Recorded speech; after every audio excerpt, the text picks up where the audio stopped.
Hello everyone, welcome back to the channel. Business organisation में हमने chapter number 12 और chapter number 13 complete कर लिया रिसेंटली।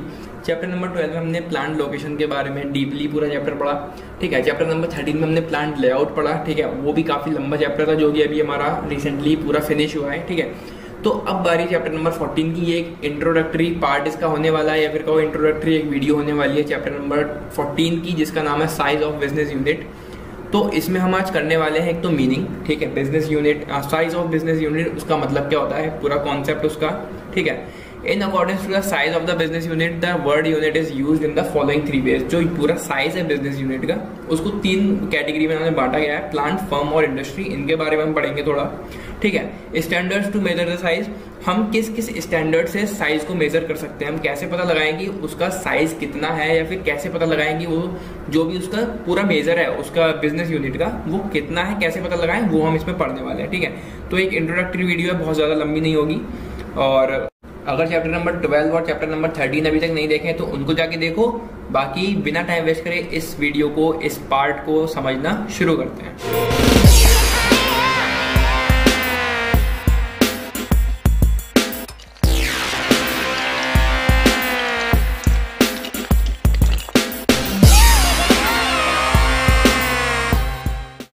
पहले आते हैं इसके मीनिंग पर। तो जो साइज ऑफ बिजनेस यूनिट है उसका मतलब क्या होता है। साइज ऑफ बिजनेस यूनिट या फिर कहो business refers to the scale of operations, मतलब कि कितने जगह में वो ऑपरेशंस हो रहे हैं, कितना उसका साइज है, ठीक है। बेसिकली वही इसका साइज का मतलब है, कितनी बड़ी वो जगह है। साइज ऑफ द फर्म और it scale of operation is important because it affects the cost of operations and input required. जितनी बड़ी जगह होगी, ठीक है, उतनी ज्यादा कॉस्ट लगेगी उनके ऑपरेशंस में, और उतने हमें इनपुट्स की जरूरत पड़ेगी, उतने हमें रॉ मटेरियल चाहिए होगा। अगर प्रोडक्शन बड़े लेवल पर हो रही है तो हमें ज्यादा रॉ मटेरियल चाहिए। छोटे लेवल पर अगर हम प्रोड्यूस कर रहे हैं कोई चीज मैन्युफैक्चर कर रहे हैं तो हमें कम रॉ मटेरियल चाहिए होगा। तो जो साइज है फर्म का वो अफेक्ट करेगा किस पे, कॉस्ट किसकी, ऑपरेशंस की कॉस्ट, और इनपुट जो रिक्वायर्ड होगा हमें उस पे भी अफेक्ट पड़ेगा, ठीक है, उस साइज का। Several criteria are used to जज the size of business. Example, बहुत सारे क्राइटेरिया होते हैं ऐसे जिससे हम जज कर सकते हैं कि बिजनेस का साइज क्या है। जैसे कि टोटल एसेट्स, ठीक है, ज्यादा एसेट्स होंगे हमारे तो हम ऐसे ही पता लगा सकते हैं कि हमारा जो साइज है वो बिजनेस यूनिट का वो काफी ज्यादा बड़ा है। कैपिटल एम्प्लॉयड या फिर कहें net worth, number of workers employed, 1000 workers एक फर्म में वर्क कर रहे हैं तो आप ये थोड़ी कहोगे कि वो एक छोटी फर्म है, नहीं, तो वो एक बहुत बड़ी फर्म है। जैसे हमें नाम से बदल दिया कि वहाँ 1000 कहो या फिर 800-900 वर्कर्स वहाँ काम कर रहे हैं, तो अपने आप में हम पता लगा सकते हैं कि वो जो साइज है बिजनेस यूनिट का वो अच्छा खासा बड़ा साइज है।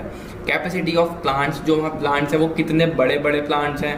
Quantity of materials and power used, कितनी क्वांटिटी में मटेरियल और पावर का यूज हो रहा है। Volume of output, value of output etcetera.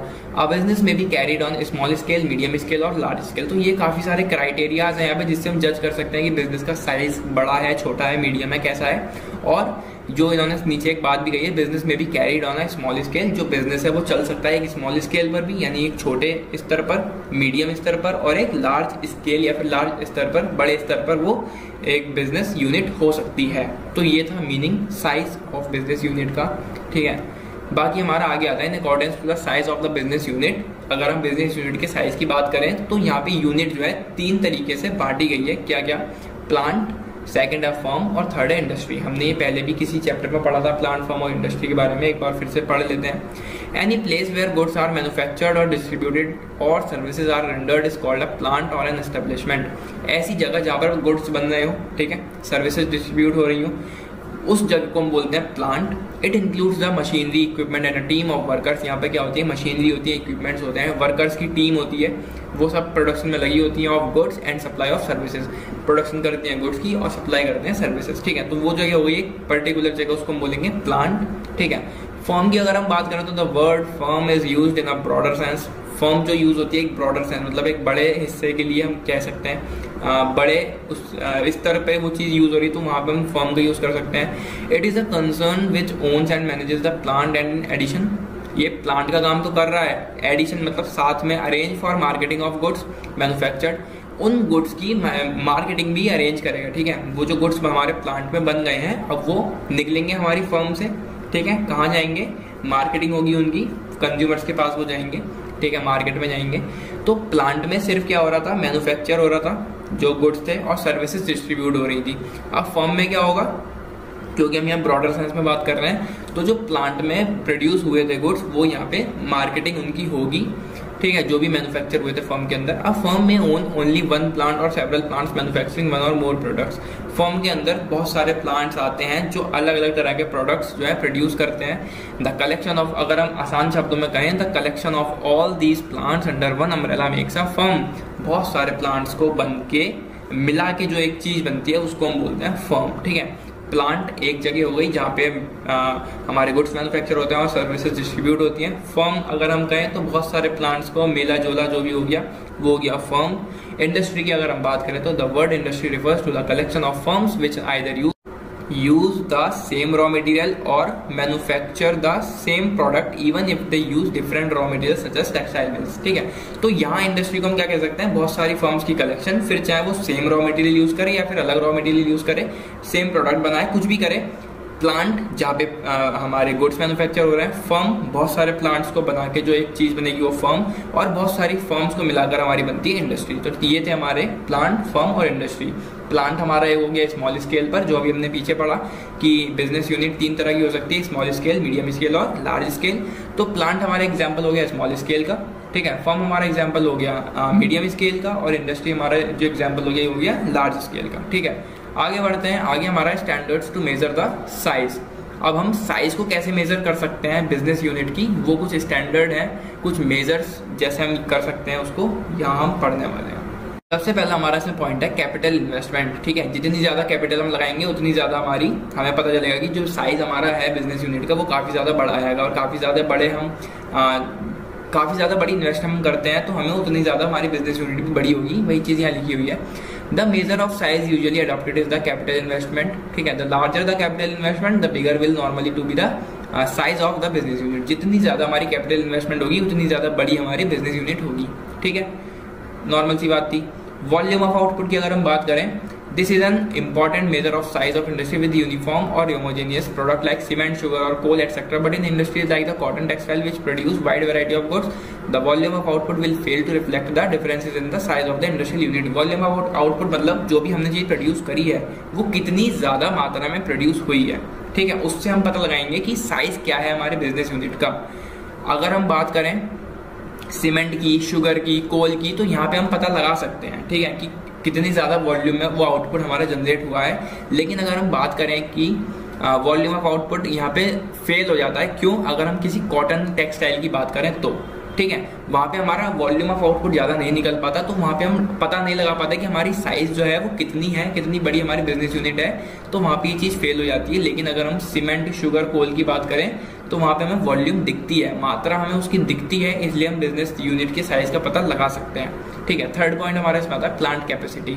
मैंने पहले भी बताया कि प्लांट कैपेसिटी का मतलब है कितनी बड़ी उन टैंक्स की कैपेसिटी है, ठीक है, कितने बड़े टैंक्स हैं। आप टैंक्स को देखकर भी पता लगा सकते हो कि ये जो यूनिट है बिजनेस यूनिट, उसमें किस हद तक वहाँ प्रोडक्शन होती है और कितनी बड़ी उसकी कैपेसिटी है टैंक की, ठीक है।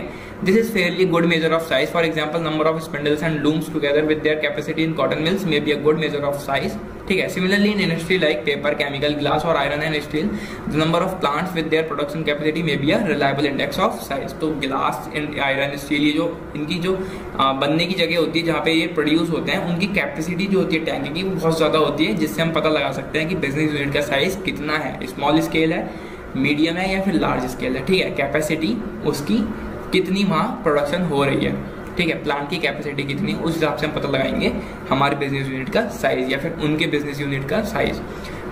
नेक्स्ट है amount of raw materials consumed. अब जितना ज़्यादा रॉ मटेरियल हम कंज्यूम करेंगे उतने ज़्यादा हमारा प्रोडक्ट बनेगा। अगर हमारा प्रोडक्ट बहुत ज़्यादा मात्रा में बनेगा तो ऑब्वियस सी बात है, हम पता लगा ही लेंगे आराम से कि हमारी जो बिजनेस यूनिट है वो एक लार्ज स्केल पर वर्क कर रही है। The annual consumption of raw materials by an establishment also provides a good standard where the units are self-sufficient and where the differences in the character of the output are not very great, ठीक है। वही चीज़ यहाँ लिखी हुई है। अगर हम ज़्यादा रॉ मटेरियल कंज्यूम करेंगे तो जो प्रोडक्ट हमारा निकल के आएगा, जो आउटपुट हमारा जनरेट होगा वो भी ज़्यादा आएगा, और अगर हम कम करेंगे तो वहाँ पे हमारा आउटपुट जो है वो बहुत ज़्यादा अच्छा नहीं आएगा, ठीक है। तो वहाँ डिफरेंस आएगा उसके कैरेक्टर में और आउटपुट भी बहुत ज़्यादा अच्छा नहीं आएगा। आगे है the amount of power used. हमारी जो पावर यूज हुई है, पावर यानी इलेक्ट्रिसिटी कह लो या फिर वर्कर्स कह लो, वो सारी पावर में ही आ गई, ठीक है। The amount of power use for a business unit is another index of the size and growth of manufacturing plant. ये एक अदर इंडेक्स है जिससे हम साइज का पता लगा सकते हैं। Very often the combination of the value of product, the number of workers employed and the amount of raw material consumed reveals the dominance of the same tendencies in the size of business। जो हमारी power use हुई है product को बनाने में, number of workers use हुए हैं, ठीक है, अमाउंट यूज हुआ है रॉ मटेरियल का, उससे हम पता लगा सकते हैं कि जो हमारी बिजनेस यूनिट है उसकी टेंडेंसी कितनी है, किस स्केल पर वो वर्क कर रही है। ठीक, तो पार्ट 1 में सिर्फ इतना ही। मिलते हैं अगली वीडियो में। अगर 12 और 13 चैप्टर नहीं देखा है अभी तक तो उनको जाके देखो, बहुत अच्छे से वो चैप्टर हमने कंप्लीट किए हैं। काफ़ी बड़े बड़े चैप्टर्स थे और अच्छे क्वेश्चंस उनसे बनते हैं एग्जाम में भी, ठीक है। एग्जाम के पॉइंट ऑफ व्यू से अच्छे चैप्टर्स थे वो, और भी पीछे के सारे चैप्टर्स कंप्लीट हो चुके हैं। चैप्टर नंबर 1 से लेके चैप्टर नंबर 13 तक कोई भी चैप्टर अगर रह गया है तो उसको जाके देखो, समझो। और मिलते हैं अगली वीडियो में। Till then take care and bye bye.